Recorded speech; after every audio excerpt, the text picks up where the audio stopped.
It's time again for Film Focus. Here's Mike Lehman with a couple of new movies available now on KCTV's VOD service.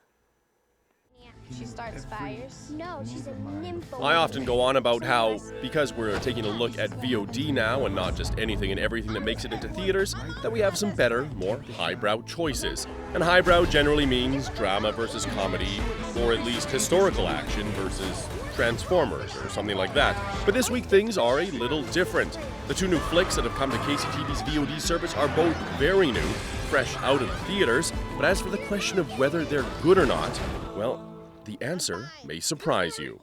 Welcome to another edition of Film Focus. I'm Mike Laidman.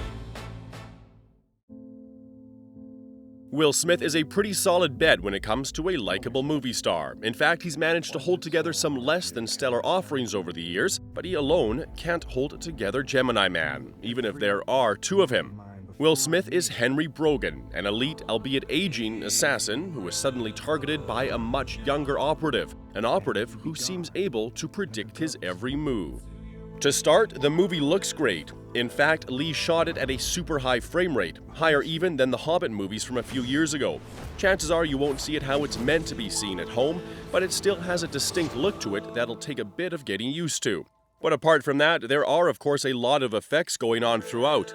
That'll happen when you've got your main star facing off against a de-aged version of himself. And you've got to be really pixel-peeping to see anything that's wrong. The movie is full of good performances to boot, so it doesn't lose any points there. So what gets Gemini Man down is, yes, the story, or lack of it. It doesn't come close to holding a candle to the visuals, which is really too bad. Of all the people in the world to come after me, why would he send you?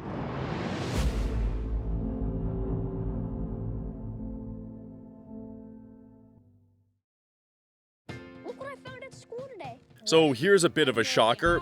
Good Boys is a good movie. Now, I shouldn't really say it's a surprise, but it's interesting to see that the raunchy Seth Rogen-produced vehicle really has some chops, especially when contrasted against more serious fare like Gemini Man.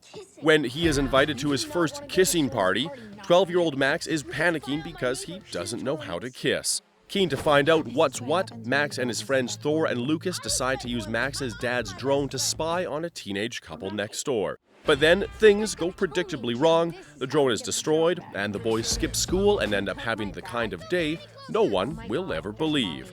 This is a funny one, and a movie with heart, too.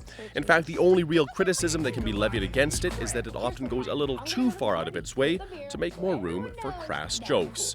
But really, most of them land, and that's what counts. I'll die. Party? You guys are like 7. Stop treating us like kids.